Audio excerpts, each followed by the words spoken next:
Muito obrigada a todos os presentes no nosso segundo Congresso Online de Lei Geral de Proteção de Dados. E essa noite iremos receber Márcio Coates. Ele que é sócio do Coates Advogados, escritório especializado em cyberlaw e direito dos negócios digitais com sede em São Paulo. Advogado brasileiro, europeu e membro do escritório norte-americano Cyberlaw Studio, com sede em Nova York. Consultor estrangeiro fora da Europa, no escritório espanhol. Consultor convidado pelo Senado para debater os pontos técnicos da Lei Geral de Proteção de Dados e autor do livro Lei Geral de Proteção de Dados Comentada. E tem um livro também novo que está rolando, tem uns webinars, todas as 2h30 da tarde, de alguns coautores. Acompanhe no LinkedIn dele também. Todos os coautores estão batendo papo desse webinário para falar a proposta do seu artigo e falar um pouquinho, agradecer seu aceite por ser a abertura do nosso congresso, esse tema que a gente já tem debatido nos outros congressos anteriores. E sou fã, admiro o seu trabalho, parabenizar todo esse incentivo aí à nossa advocacia, a se inspirar na sua carreira de sucesso. Imagina, você falou aí de algumas coisas que a gente fez, mas esqueceu o principal, né? Eu sou pai do Pedro e pai da Manuela. Essa é a minha maior conquista. Maravilha. E me explica exatamente o que é a Lei Geral de Proteção de Dados e quais os seus impactos no cenário brasileiro, que está agora nesse cenário extremamente imprevisto, né? Uhum. A Lei Geral de Proteção de Dados, que eu costumo até corrigir um pouco o nome da lei, eu já tenho uma crítica no nome da lei, ela é uma Lei Geral de Proteção de Dados, mas trata de dados pessoais. Então, eu particularmente, quando a gente participou lá do debate da lei, tenho uma posição até hoje, acho que o nome da lei deveria ser Lei Geral de Proteção de Dados Pessoais. Faltou ali, né, os dados pessoais no final. É uma lei que ela é inspirada na GDPR, né, na General Data Protection Regulation europeia, que já está aí já há um certo tempo em vigor na Europa.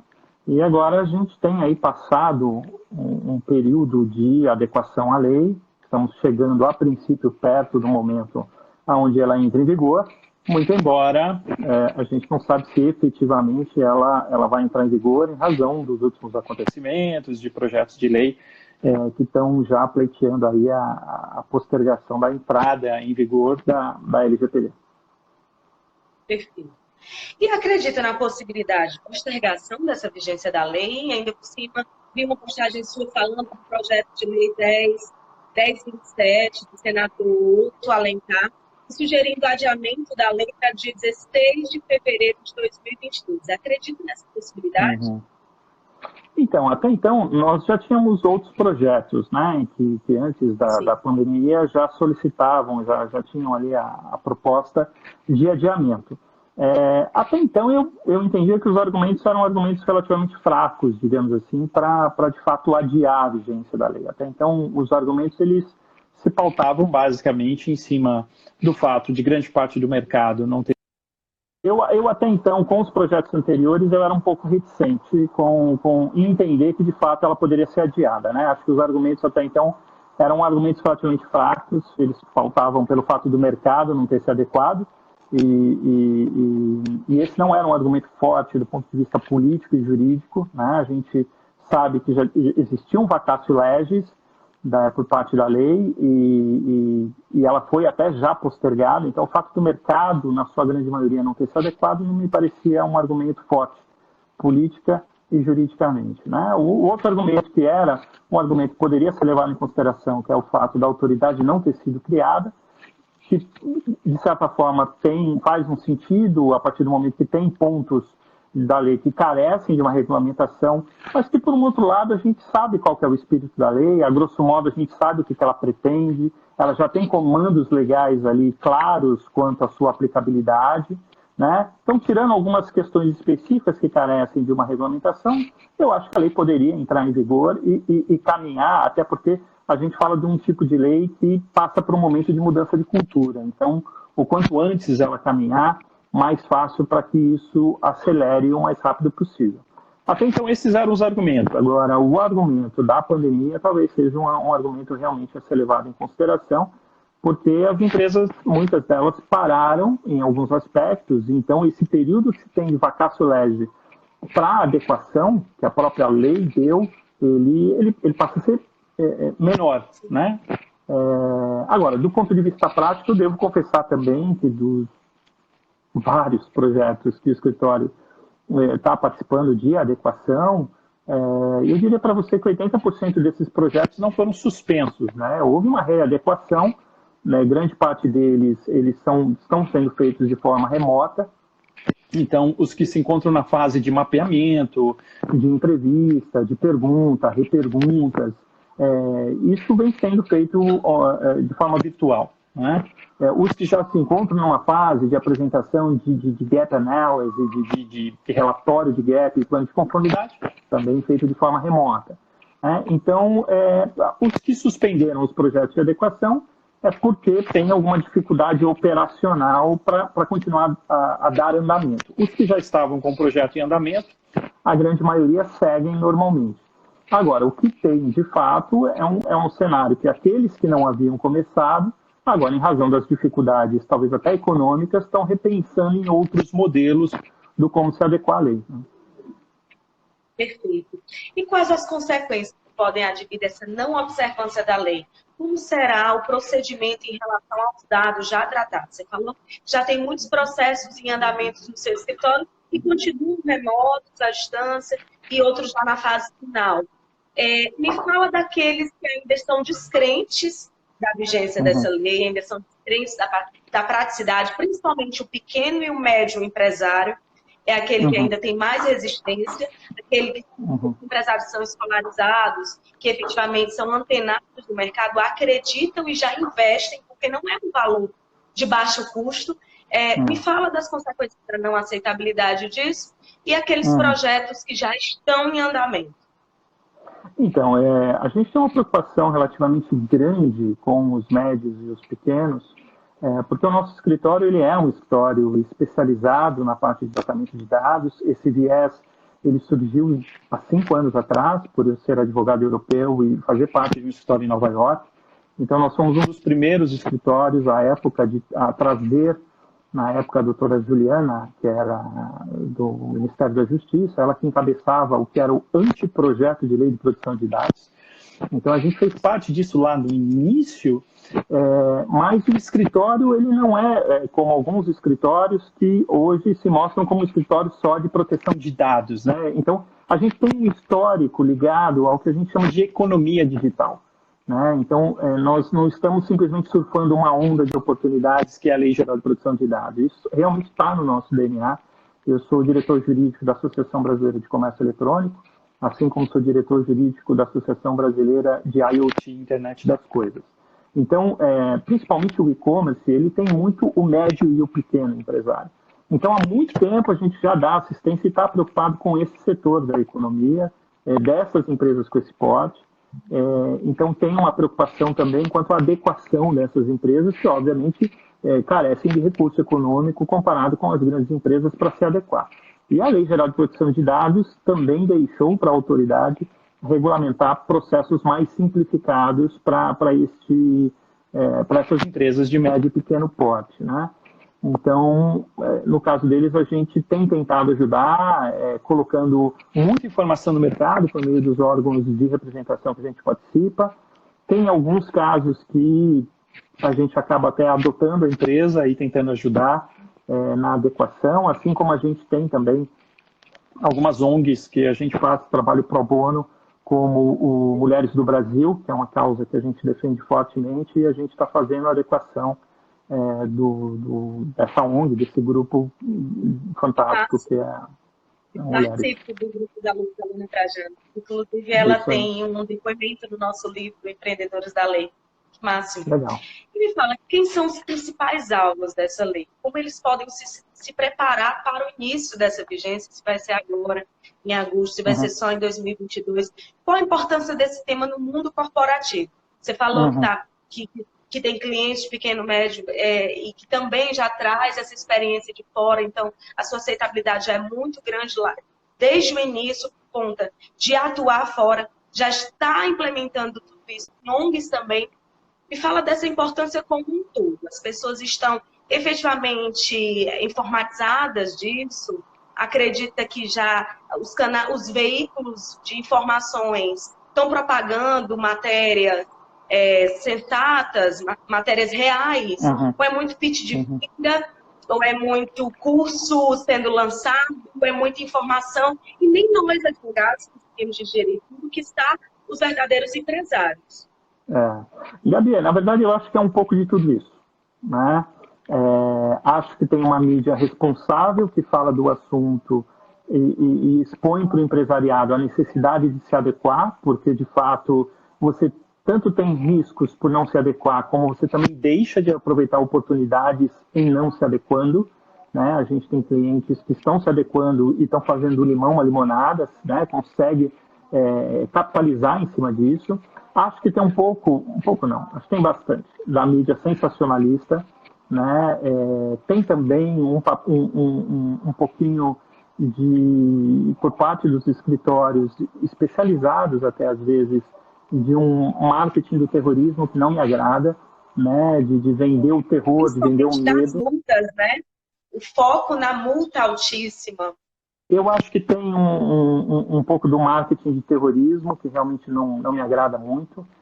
A gente entende, está todo mundo tentando aproveitar as oportunidades, né? Mas eu acho que a informação ela tem que ser a mais correta possível. Tem também uma questão onde todo mundo tenta aproveitar a oportunidade, então também tem muita gente que se intitula especialista, sendo que a gente sabe que ainda, né, todo mundo precisa aprender muito sobre o assunto. Eu acabei de voltar de um treinamento que eu dei em Lisboa. Eu faço parte de uma empresa norte-americana chamada Get Global, e eles formam DPOs globais. Nosso coordenador de Portugal, Thiago Vieira, estava nesse treinamento. Que incrível! Perfeito. O Thiago fez o treinamento, ele é um treinamento para DPOs globais, e lá eu costumava dizer nesse treinamento, né, que no Brasil não há DPO. Porque nenhum DPO está vivendo a lei em vigor, né? Ninguém ainda sentiu a pressão do que é. E nesse treinamento, a gente teve a oportunidade de levar o DPO da Fujitsu em Portugal para falar o que é realmente ser um DPO ali no dia a dia e sentir a coisa funcionando. Então, eu acho que assim, eu acho que tem muita desinformação, infelizmente, tem muita informação técnica relevante, tem muito especialista, muito qualificado, como também tem gente tentando aproveitar a oportunidade e ainda precisando se inteirar um pouco sobre alguns pontos. Acho também que nesse cenário, Gabi, a gente no Brasil está com uma discussão um pouco rasa sobre alguns assuntos, né? A gente fala muito, é a lei, o que é a lei? Acho que o pessoal já entendeu mais ou menos, acho que está na hora da gente descer alguns níveis. Mas popularidade, não tem gestão de cargo, os empresários ainda não têm uma informação assertiva da importância dessa lei. E é papel nosso, como advogados, papel nosso, futuros DPOs, principalmente, tem um dos seus sócios lá em Portugal, que vai ser um dos nossos entrevistados, para falar exatamente da importância do DPO. E uma das perguntas de um congresso internacional de proteção de dados que eu participei, inclusive, da figura do DPO ser o mesmo advogado da empresa. Não há possibilidade disso em Portugal. E aqui, como é que você acredita que seja a operacionalidade aqui? Em Portugal não pode, como você muito bem colocou, né? A Ordem dos Advogados Portugueses já disse que o advogado da empresa não pode ser o DPO da empresa por uma questão de conflito de interesse, né? O advogado ele tem um foco, basicamente, em defender os interesses da empresa. E o DPO nem sempre está defendendo os interesses da empresa. Ele defende, digamos assim, os interesses dos titulares, a partir do momento que, pela GDPR, que tem até dá para o DPO um papel mais forte, coloca ele até como quase que um colaborador da autoridade de proteção de dados do que propriamente um membro da empresa, né? Então, em Portugal, isso não é possível. Aqui no Brasil, eu acho que... Quer dizer, eu acho que há conflito de interesse, eu concordo até com a Ordem dos Advogados Portugueses, mas legalmente isso seria possível, né? O que a gente lá no escritório não gosta muito do ponto de vista de opinião, então não tem certo e errado, é do DPO as a Service, do outsourcing de DPO. Que a gente sabe que vai ser uma tendência de mercado, mas a gente gosta mais do que a gente chama de operação assistida. Então, é você ter um DPO lá que pode ser que não tenha ainda o nível de conhecimento maduro, que ainda não tenha toda a estrutura e que precisa ser assistido por um escritório especializado. Mas a gente entende que a empresa precisa ter o seu membro, precisa ter o seu DPO, até para ter uma curva de aprendizado, né? É difícil você falar de uma mudança de cultura sendo que você terceiriza 100% daquela responsabilidade. Eu acho que quando tem lá o DPO ou a DPO andando pelos corredores da empresa, né, onde as pessoas falam, olha, né, tá passando ali a pessoa responsável por isso, eu acho que você fomenta essa mudança de cultura. Quando você tem isso, eu acho que isso fica um pouco mais difícil. Então, eu acho que, pelo menos na nossa opinião, a operação assistida seria o mais adequado para a gente caminhar aí com uma cultura de privacidade de dados dentro das empresas. Inclusive, a gente escreveu um artigo, eu e o Dr. João Pedro, eu não sei se você vai falar com o carinhoso JP, assim que eu chamo, mas é justamente o artigo que a gente escreveu, justamente falando um pouco disso, né? Por que não um DPO as a service e por que talvez pensar numa operação assistida? Excelente. E quais as melhores práticas de proteção de dados, principalmente para esse comércio digital? Devido ao corona, o mundo se transformou muito no home office e como você ascender digitalmente? Principalmente nesse período, né? Acredita que a China está superando essa pandemia? Eu vi até que você fez uma live falando dos desafios da China, já trazendo as experiências para cá, para o Brasil, já que eles foram os primeiros nesses 3 meses de estudo. Então, como eu te falei, a gente não é um escritório só, digamos, proteção de dados. Então, a gente tem uma preocupação com a economia digital, né? A gente tem uma área toda lá que atua com e-commerce, uma área que atua só com startup, outra área que atua com fintechs.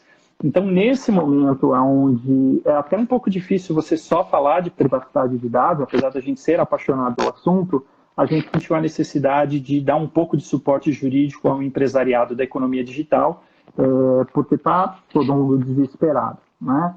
Então, a gente trouxe um pouquinho da experiência lá da China, de como o e-commerce chinês, como a economia digital chinesa já lidou com a situação e como que ela vai retomar as suas operações, né? Então, esse evento, esse webinar que eu acabei participando junto com 2 grandes executivos da economia digital brasileira. Um é o Win, que é um descendente de chineses, mas brasileiríssimo, e um dos precursores do e-commerce no Brasil, e o outro é o Gabriel, que é um dos fundadores da Inext, que é uma das maiores consultorias de e-commerce no Brasil. Então, eles, obviamente, falaram mais do ponto de vista de negócio e eu fui tentar levar ali um pouco de ferramenta jurídica para o empresariado do meio digital lidar com tudo isso que está acontecendo. Excelente. E a Lei Geral de Proteção de Dados vai proporcionar mais invasões de hackers com o objetivo de chantagear ainda mais grandes empresas para se não vazar os dados? Essa é a grande discussão, se ao invés de proteção, vai abrir mais para esse tipo de conduta. Eu sinceramente acho que sim, acho que o risco de segurança de informação aumenta. Uma das outras áreas do escritório, que é até de onde nasceu a parte de proteção de dados, é a nossa área de segurança de informação, de crimes digitais. A gente, em razão dessa área, a gente acompanha um pouco do que acontece na Deep Web e em outras questões, e a gente sabe que, de fato, tem uma possibilidade muito grande de ter um aumento aí de sequestro de base de dados em cima de uma possibilidade de, se eventualmente eu vazar os seus dados, você ter que pagar uma multa versus você me pagar. E a gente vem acompanhando e, de fato, a gente sabe que algumas empresas já foram até hackeadas e o pessoal só está esperando a lei entrar em vigor para, de repente, tentar algum tipo de negociação, né? Isso é um problema seríssimo. Acho que o Estado, como um todo, precisa também ficar um pouco mais atento com relação a isso. Uma das recomendações que nós fazemos, até, apesar de adequar tudo, apesar de orientar na parte de segurança de informação, a gente sabe que as coisas realmente acabam acontecendo. Então, há orientações para algumas operações, até pensar em seguro mesmo de vazamento de dados. A gente sabe que isso não resolve tudo, né? Porque tem o risco da imagem.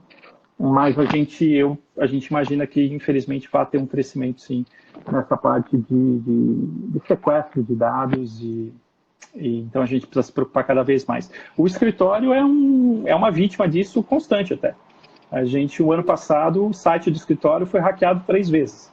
Né? Então, por mais que a gente tente se preocupar com tudo isso, é igual enxugar gelo. Né? Então, a gente usa muito a ferramenta jurídica. Dos 3 casos, nós conseguimos identificar 2 dos hackers. Um deles já está sendo responsabilizado. Então, a gente precisa também entender que a internet não é terra de ninguém, de que há ferramentas tanto técnicas quanto jurídicas para, eventualmente, você responsabilizar. Né? Então, eu acho que vai crescer, sim, respondendo sua pergunta, mas eu acho que cada vez mais a gente tem que se precaver e até usar os meios jurídicos que a gente tem para responsabilizar o pessoal, né? Que Excelente. Poderia estar sobrevivendo de outra forma. Um beijo grande. E de que forma o compliance pode ajudar nessas fases de ajustes?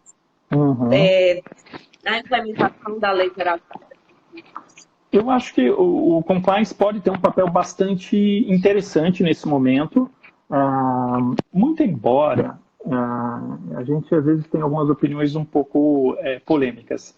A gente brinca no escritório que uma coisa é construir o carro, outra coisa depois é pilotar o carro. Então, às vezes, é interessante você ter outros tipos de profissionais na construção de um programa de adequação LGPD, que não são os mesmos profissionais que vão tocar a gestão de tratamento de dados. Né? O que eu quero dizer com isso é que, quando você fala num programa de adequação, que é o que eu brinco de construir o carro, você precisa, de repente, de um gestor de projetos. Um gestor de projetos com advogados especializados na lei ajudam muito numa construção de um carro, talvez, muito bem construído. Né? Com parceria do RH, ajudando muito na parte de mudança da cultura de privacidade, com o pessoal de segurança de informação. Mas, depois de construído isso, esse projeto, depois tudo isso vira processo interno.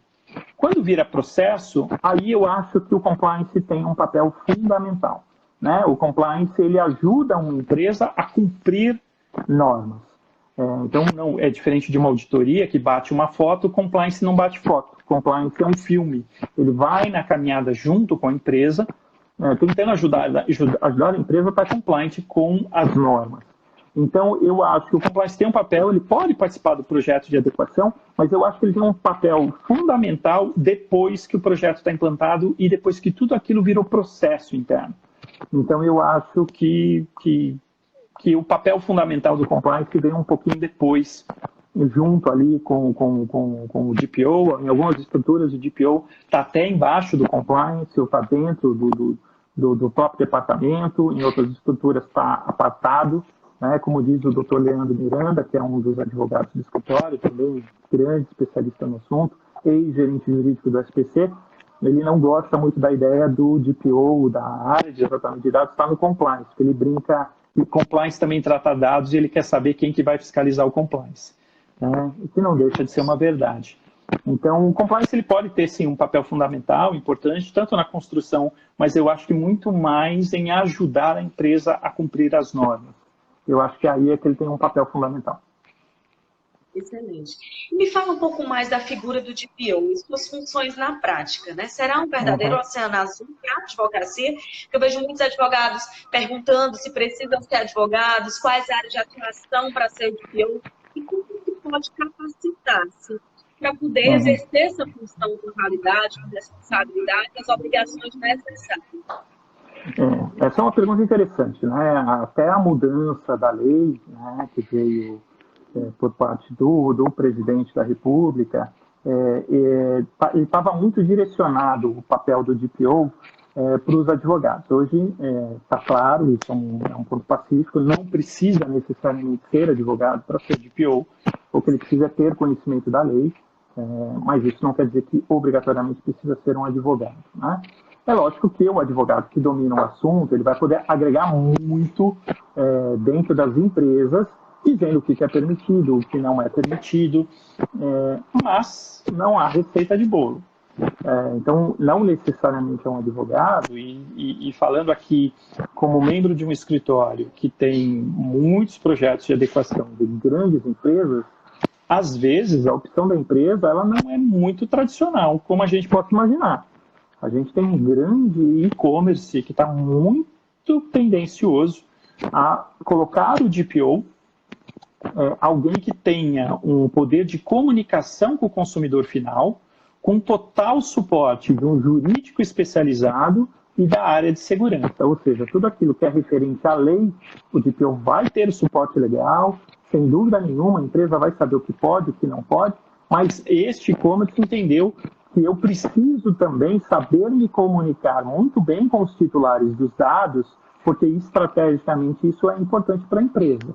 Então, é óbvio que isso não é o normal, não é nem o que a gente sugere, mas é só para a gente entender aqui no nosso bate-papo que não tem receita de bolo.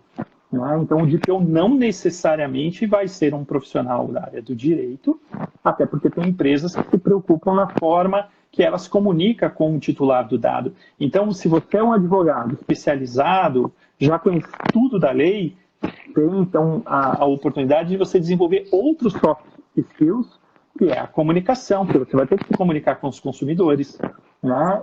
Você se comunicar muito bem com a área interna, para não ficar aquele DPO chato do sim e do não, né? Não ficar aquele DPO, aquele que trava os projetos. Então, a gente tem recebido muito esse tipo de pergunta por parte dos clientes, porque chegou a hora de tomar decisões, né? Ele precisa conhecer muito de Privacy by Design. Por quê? Porque os projetos vão continuar aparecendo e ele precisa ser alguém que viabilize os projetos. E não alguém que simplesmente diga, do jeito que está sendo feito não dá para seguir. Né? Ele tem que conhecer muito também do negócio da empresa. Então, ser DPO não basta você conhecer a lei. Conhecer a lei muito bem é a condição sine qua non. Mas eu acho que tem outras características que você pode ter. Inclusive, a Get Global está para lançar um curso online para aproveitar esse momento que está todo mundo trancadinho em casa, e justamente sobre Privacy by Design, porque a gente entendeu que...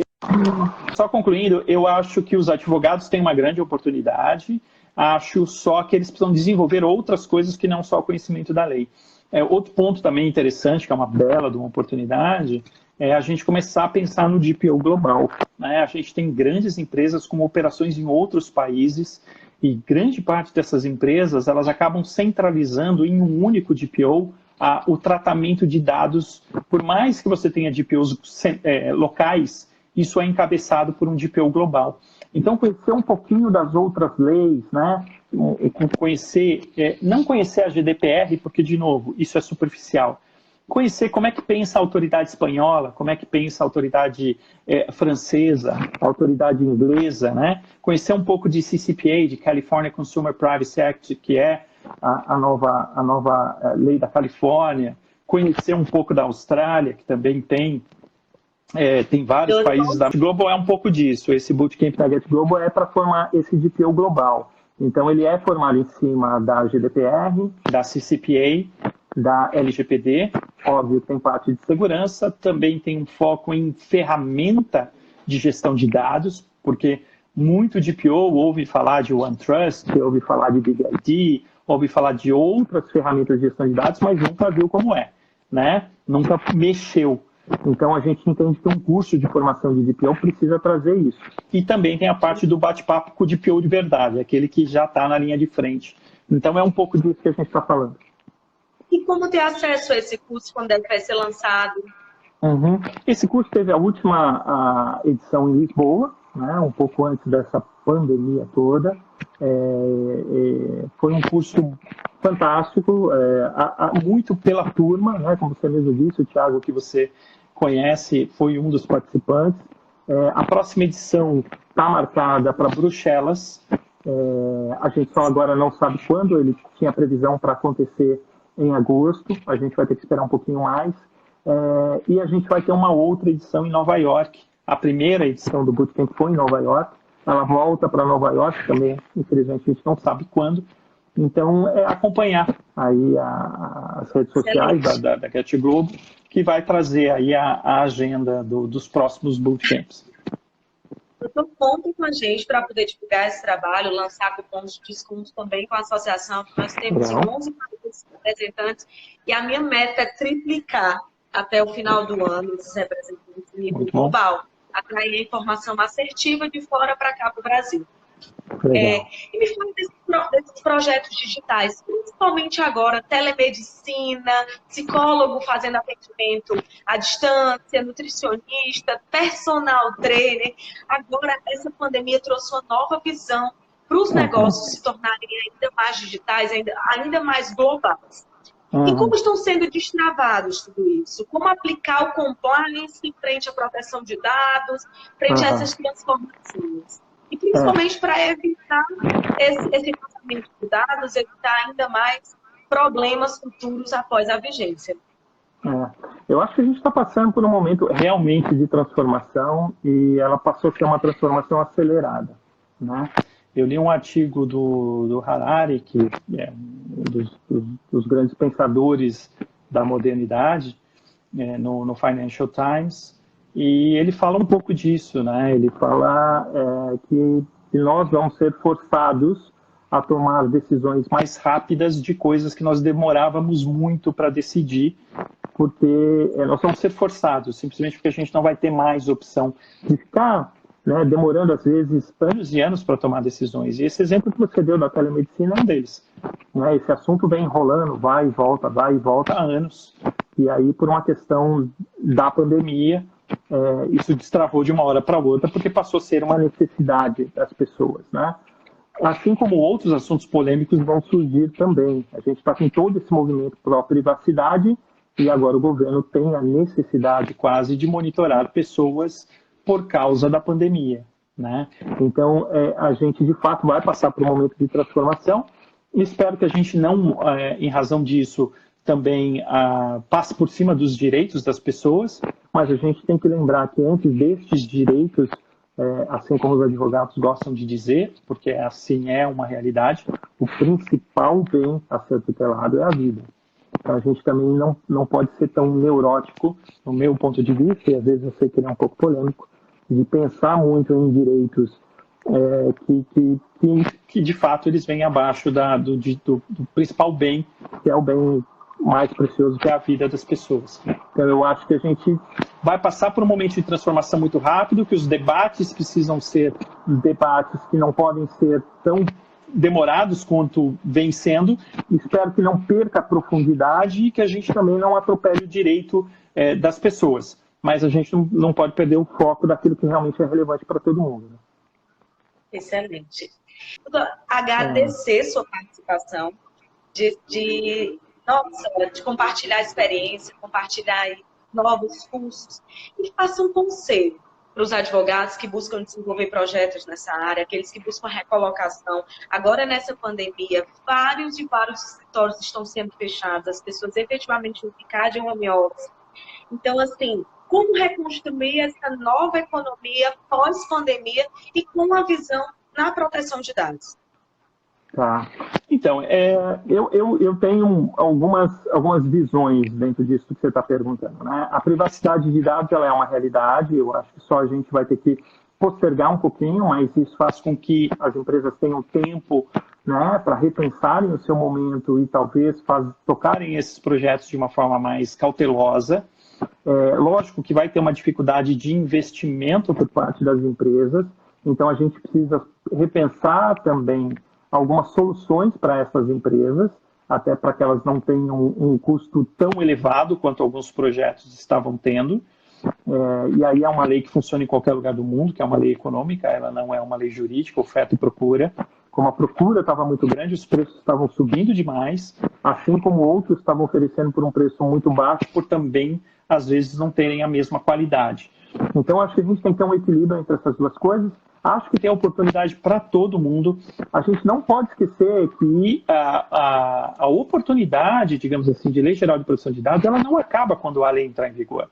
Ela só muda, né? Os projetos de adequação talvez diminuam, porque ninguém vai assumir que não está adequado. Mas ainda vai ter demanda, sim, para parecer jurídico, porque a empresa vai ter dúvida se aquela base legal do legítimo interesse é legítimo interesse ou não é. Ainda vai ter dúvida se aquilo é uma execução de contrato do ponto de vista de base legal. Vai ter dúvida se aquilo é proteção ao crédito, porque a proteção ao crédito é no sentido mais restrito ou no sentido mais amplo. Acho que tem discussão jurídica aí para muita gente poder atuar, tem toda a questão dos processos administrativos, das multas que vão precisar de defesa, tem processos judiciais, então tem um universo aí do contencioso, mas na próxima eu já aprendi, tá vendo? A gente é do digital, mas querendo ou não, o cabelo ele é grisalho. A gente, lá no escritório, a gente brinca que a gente faz o coaching invertido. É quando a gente pega os mais novos para ensinar para nós, que adoramos a tecnologia, mas sempre temos alguma coisa para aprender. Na próxima vez eu tiro o alarme, né, para não atrapalhar a live. Pode deixar.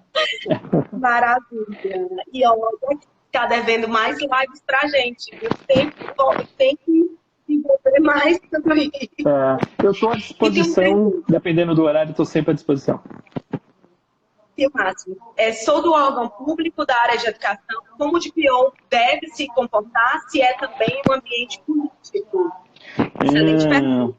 Muito boa pergunta. A gente só tem que lembrar que as empresas também são um ambiente com política corporativa, né? A gente tem que saber fazer a política corporativa, assim como existe a política em órgãos do governo.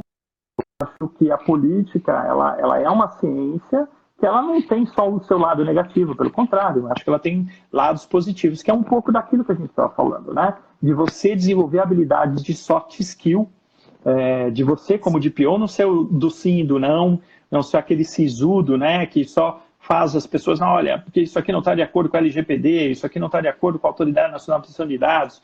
Eu acho que saber fazer um pouco dessa política sem negociar o cumprimento da lei, eu acho que é fundamental. Então, eu acho que é um desafio você ser DPO de um órgão público, mas também não deixa de ser uma bela oportunidade também. Só lembrar que, do ponto de vista jurídico, a gente está falando aí de ser DPO dentro de um órgão onde o direito administrativo fala muito alto, né? E a gente só lembrar das aulinhas de direito administrativo, porque a gente está ajudando alguns órgãos do governo também se adequar, ele tem atos vinculantes. Então, aí a gente precisa pensar um pouco algumas tomadas de decisão, como DPO, para que você cumpra normas de direito administrativo, para você também não ter preocupação com esse outro ramo do direito. As empresas, elas são mais flexíveis nesse aspecto, né? O órgão governamental não é tão flexível, mas, ao mesmo tempo, traz um pouco de resguardo maior para o DPO, porque tudo é ato vinculado, então ele tem menos problemas com relação a isso. Excelente. Doutor, muito obrigada pela participação. Eu espero contar com a sua participação mais vezes nos projetos. Passou a me acompanhar agora. Sou uma verdadeira inquieta, entusiasta das novas tendências no mercado. Bom, Gabi, eu só quero agradecer. Eu fico aqui à disposição. O escritório fica à disposição. Saiba que tem gente lá no escritório muito melhor que eu. Então, aproveite o pessoal. O pessoal gosta de trocar informação. Não é um escritório que está na mídia com frequência, tirando a minha pessoa que de fato eu acabo me expondo mais, porque o pessoal está trabalhando muito, mas é um pessoal com um alto nível de qualidade. Espero que vocês possam aproveitar. Só lembrando, aproveitando aqui o espaço, a gente está aí com 5 ou 6 webinars para acontecer nessa semana, em razão do lançamento do nosso livro Lei Geral Legítimo Interesse e a Lei Geral de Proteção de Dados Pessoais. Então, ele é legítimo interesse LGPD-P, e a gente já teve aí críticas, porque a gente colocou o Pzinho no final, como se a gente não soubesse que é LGPD, mas a gente pôs o P como uma crítica, porque ela deveria ser Lei Geral de Proteção de Dados Pessoais. Tá? Então, fica o convite aí para todo mundo participar. E olha a tecnologia a nosso favor, né? Não podemos fazer um lançamento presencial, está fazendo esse webinar para poder lançar online. Incrível. É isso aí. O primeiro webinar é amanhã às 2h30, eu e o Dr. Ricardo Oliveira. Maravilha. E tem outras participações de advogados do escritório. Obrigada, doutor. Sucesso aí para todos. Até a próxima. E amanhã a gente continua o nosso bate-papo aí sobre Lei Geral de Proteção de Dados. Obrigada. Imagina. Boa noite. Fiquem com Deus. Boa noite.